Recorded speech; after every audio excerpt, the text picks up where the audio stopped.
Afternoon. What then does this mean for the Deputy Chief Justice Philomena Mwilu after the adjournment of that particular court session?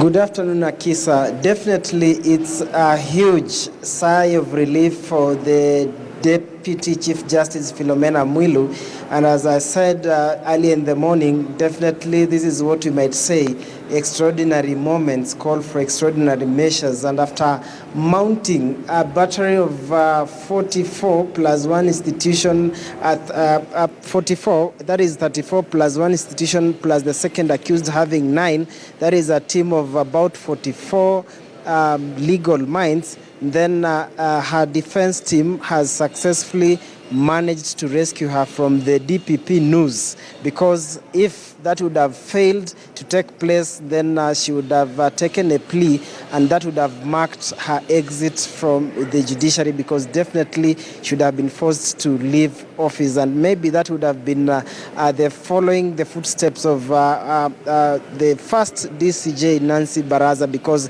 that is what happened. But because it has been a morning that has been heavy on legal jargon, with me joined with two among the legal team that are the defense team for the DCJ that was here. And Nelson Harvey, I'll start by asking you maybe just to tell us what does this mean? The Chief Magistrate has given two communications. One, the fact that he has agreed the decision by the High Court to stay the proceedings until 9th. And then he has also mentioned a matter to do with the mention on October 22nd. So what does the communication on these two dates mean? Well, first and foremost, we need to bring out clearly to the public the nature of the charges that the Deputy Chief Justice Philomena Mwilu is facing. Philomena Mwilu is not facing any charges of bribery or abuse of office as it has been portrayed in the media. The charges that the Honorable Judge is facing are charges that relate to a commercial transaction between herself and Imperial Bank, which is under receivership. These charges emanate out of a lending transaction between the bank and the judge, in which the judge was advanced a certain amount of money. And then the second limb of that charge relates to the claim that certain properties, in actual fact 4 properties that the judge acquired about 6 years ago, appear not to have been paid duty in respect of the transaction for their transfer. Now, these are claims of a commercial nature, and that is the reason as to why the day before yesterday we appeared before the High Court, and among many other grounds indicated to the High Court that the DPP, the DCI, cannot be used as a collection agent for purposes of a commercial debt. Between the judge and the bank, there's been no demand in respect of this amount of money, and in fact the judge is servicing that loan. You understand? There's also been no demand from the collector of stamp duty as regards duty payable on these 2 properties. And ideally, that is the process. If there is any claim of outstanding tax or unpaid tax on the transfer of a property, what the collector of stamp duty does is to give notice to the person who owns that property, is to require that person to pay that duty. But for the purposes of this case, duty was paid. You understand? Now, the High Court was convinced by the abundance of the grounds that we had put before it and directed to stay these criminal proceedings until the 9th of October, when it will give directions of the hearing of the petition. Now, today morning, we presented before the trial magistrate an order to that effect, as a result of which the magistrate downed his tools and stayed these proceedings until the 22nd of October for him to be appraised of the developments before the High Court. So the DCJ goes back to office as usual. Of course, yesterday she was at her office. She was part of the JSC meeting. Does it mean now it's business as usual for the Deputy Chief Justice? Yes, it's business as usual. She's still the DCJ, and she continues performing her functions as the DCJ and a judge of the Supreme Court. And you'll have to move the microphone closer. So, and then the fate of the co-accused, it has been a journey of the two from Tuesday, Wednesday, until this morning, Yes. Until noon, when now the communication was made to the effect on the first accused, if you allow me to use that term, although Yes. there's been a push and pull on whether that term should be used because they've not taken a plea. But what is the fate of the second person? The entire case has been stayed. In fact, that was the essence of the order that was made by Justice Chacha Mwita the day before yesterday.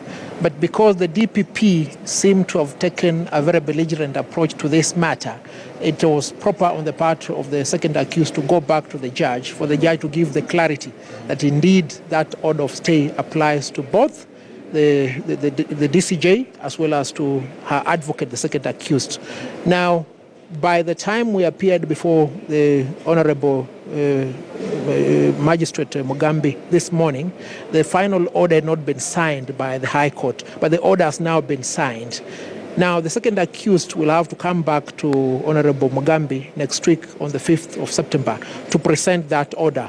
But for all practical purposes, the entire proceedings stayed. Advocate Cliff Ombeta, you are known to be a criminal lawyer, and it seems to be there are issues, there are murmurs that the JSC has taken issue with the fact that what is before the Deputy Chief Justice is criminal, there are criminal charges instead of civil charges. What would be the difference, and what would be the offense or the detrimental effect of having her face criminal vis-a-vis civil charges?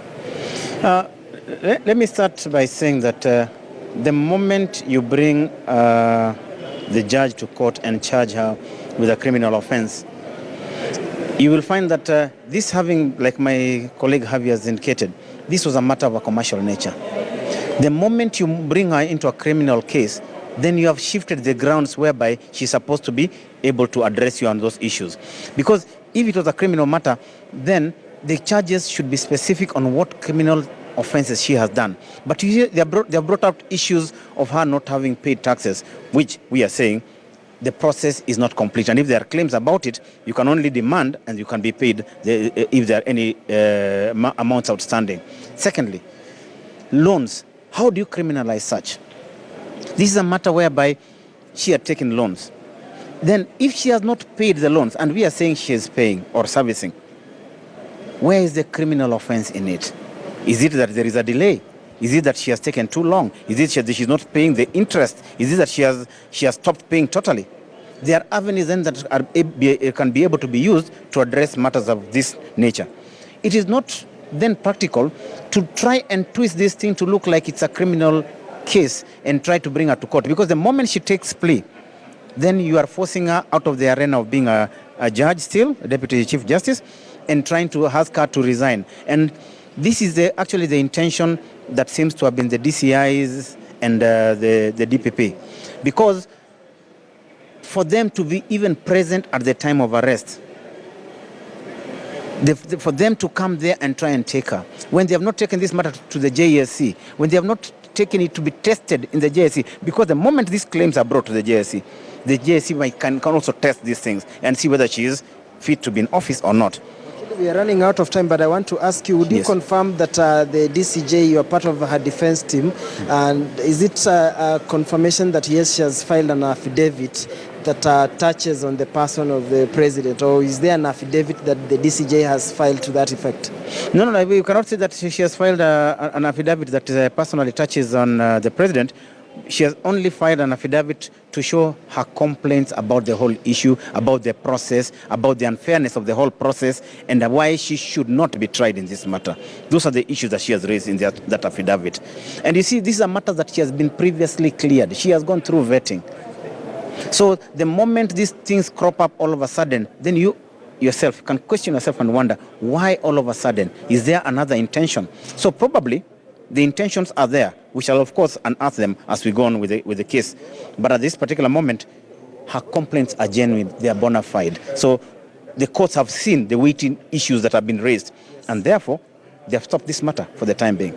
We are waiting to see what the state will say and what they'll repent. We have to go. I would have asked you about did it have to entail a team of 44 lawyers, because the DPP seems to have an issue with that and says it is excess use of resources, having a battery of 44 advocates. Did it have to be that big? The DCJ herself 34 in number. Let's look at the DPP. The DPP has sent not the normal prosecutors they sent. They have sent the senior deputy directors of prosecution.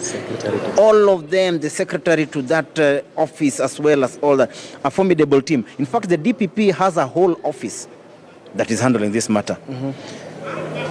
The DCJ has got a right to call as many lawyers as she wants. Yes, remember, Article 50 is quite clear that she needs to be represented, she needs to be prepared, she can pick her lawyers of her own choice. If she brings 1,000... They are screaming in my ear. Over to you, Akisa, because now I think I can't add more, because lest I'm accused of also taking more than enough that has been given to my side. From the Milimani Court, over to you, Akisa, in studio. Duncan, thank you for that exclusive interview with part of the defense lawyers for the DCJ, Philomena Mwilu, as she gets temporary reprieve today from the courts.